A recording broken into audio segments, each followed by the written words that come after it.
Assalamualaikum warahmatullahi wabarakatuh. Perkenalkan, nama saya Deta Selawati. Di sini saya akan memaparkan UAS mengenai pemahaman peserta didik. Nah, di sini ada pemaparan tentang modul ajar yang saya buat. Di sini memuat teori belajar, perkembangan sosial, berdiferensiasi dan penilaian. Pada identitas modul ajar yang saya buat itu sudah memuat dari nama sekolah, mata pelajaran, fase, elemen, materi hingga waktu yang dalam teori belajar. Dalam tahap ini merupakan suatu proses yang dilakukan setiap individu untuk mendapatkan perubahan tingkah laku. Dalam hal ini guru itu berperan sebagai pendidik atau mengajar. Teori perkembangan sosial, di mana konsep pembelajarannya itu adanya suatu interaksi sosial individu dengan lingkungannya, di mana pembelajaran ini melibatkan tumbuh dan berkembangnya pengetahuan dari peserta didik. Teori belajar konstruktivisme. Nah, dalam modul ajar yang saya buat itu sudah sesuai dengan pembelajaran yang direncanakan dalam modul ini, yaitu dengan menerapkan teori konstruktivisme, di mana peserta didik itu dapat mengaitkan pembelajaran dan menerapkan dengan pengalaman sehari-hari. Selanjutnya ada komponen modul ajar yang saya buat. Di sini ada kompetensi awal, profil pelajar Pancasila yang disesuaikan dengan 6 elemen pelajar Pancasila. Baik, lanjut. Nah, kemudian ada sarana dan prasarana, kemudian target peserta didik, dan pendekatan, strategi, model, dan metode pembelajaran apa yang akan disampaikan itu sesuai dengan materi ajar yang akan diajarkan. Selanjutnya pada poin kedua dalam modul ajar terdapat kompetensi inti, di mana terdapat 3 komponen, yaitu capaian pembelajaran, elemen pembelajaran, dan tujuan pembelajaran. Nah, dalam tujuan pembelajaran di sini itu disesuaikan. Nah, harus ada degree-nya. Itu degree itu ada A, B, C, dan D. Audience, behavior, condition, kemudian ada degree atau penilaian. Selanjutnya, keterkaitan dengan teori konstruktivisme. Ini sudah disesuaikan dalam modul ajar yang saya buat, itu dalam pemantik dan sintak pertama, di mana guru tersebut sudah menunjukkan sebuah gambar. Nah, ternyata gambar burung Garuda Pancasila itu ternyata ada di kelas, dan lebih tepatnya itu berada di atas papan tulis. Selanjutnya, teori perkembangan sosial. Nah, dalam hal ini itu dijelaskan mengenai perkembangan perilaku anak itu dalam menyesuaikan di lingkungan masyarakat, bisa di lingkungan sekolah. Di situ disesuaikan dengan aturan di mana peserta didik itu sedang berada. Selanjutnya ada indikator perkembangan sosial. Dalam indikator ini memuat 5 indikator. Yang pertama ada toleransi terhadap orang lain, bekerja sama dengan teman, mudah berinteraksi dengan orang lain, dapat mengenali dirinya sendiri, dan mulai dapat berimajinasi. Next, keterkaitan dengan perkembangan sosial anak. Nah, sudah saya sesuaikan dengan modul ajar yang saya buat, di mana dalam sintak 3 peserta didik itu bersama kelompoknya menyelesaikan LKPD menempelkan lambang dan bunyi Pancasila. Dalam sintak 4, peserta didik itu bersama kelompoknya itu menceritakan hasil LKPD-nya. Dan dalam sintak 5, peserta didik itu memberi tanggapan mengenai kelompok lain.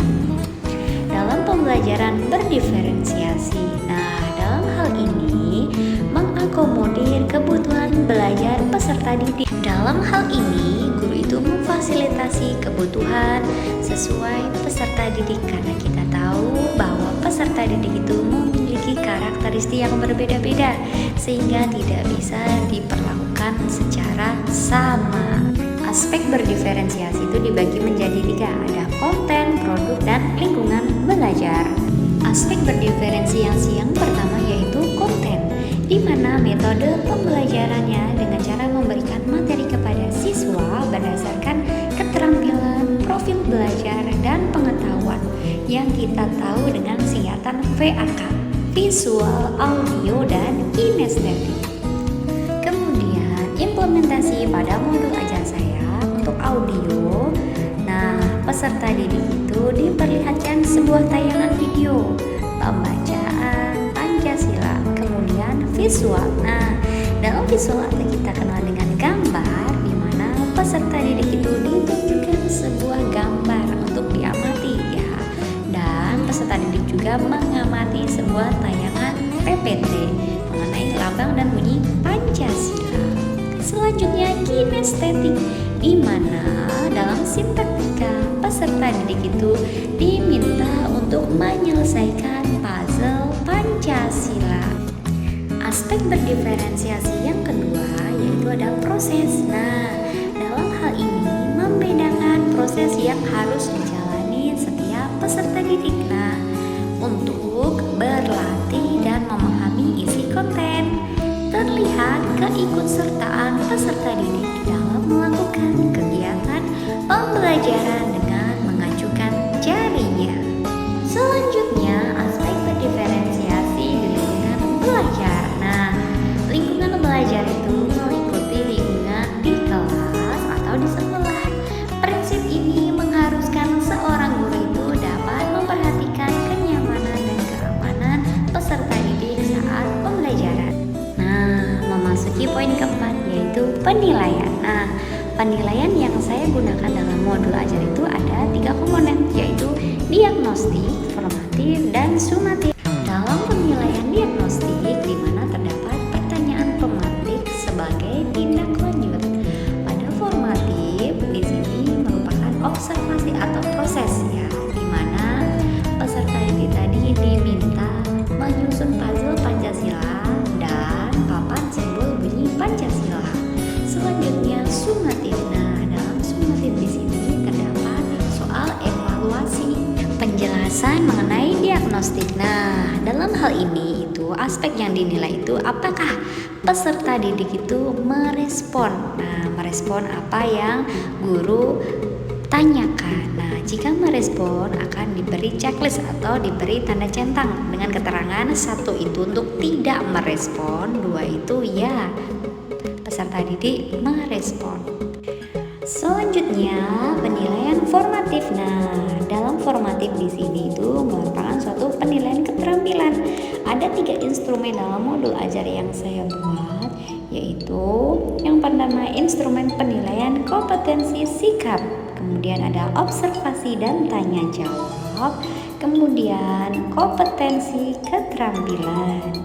Nah, dalam keterampilan yaitu di situ sudah dijelaskan mengenai LKPD yang pertama yaitu menyusun puzzle Pancasila. LKPD yang kedua itu adalah menyusun bunyi dan simbol Pancasila. Dalam hal ini guru akan memberikan penilaian berdasarkan kejelasan dan kedalaman informasi, keaktifan dalam berdiskusi serta keterampilan dalam berpresentasi. Nah, dalam penilaian sumatif, di sini sumatif merupakan suatu penilaian pengetahuan di mana terdapat kisi-kisi soal evaluasi. Jadi, sebagai guru sebelum membuat soal evaluasi itu harus membuat terlebih dahulu kisi-kisi soal evaluasi, di mana itu terdapat CP, tujuan, indikator, level kognitif, kemudian serta tingkat kesukarannya.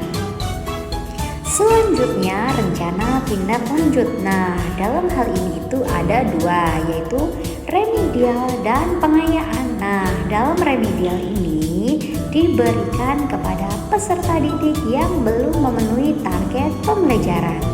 Sedangkan soal pengayaan itu diberikan kepada peserta didik yang mempunyai nilai di atas rata-rata dan mencapai tujuan pembelajarannya. Sekian pemaparan mengenai UAS pemahaman peserta didik dari saya. Semoga bermanfaat. Kurang lebihnya saya minta maaf. Wabillahi taufik wal hidayah. Wassalamualaikum warahmatullahi wabarakatuh dan sampai jumpa.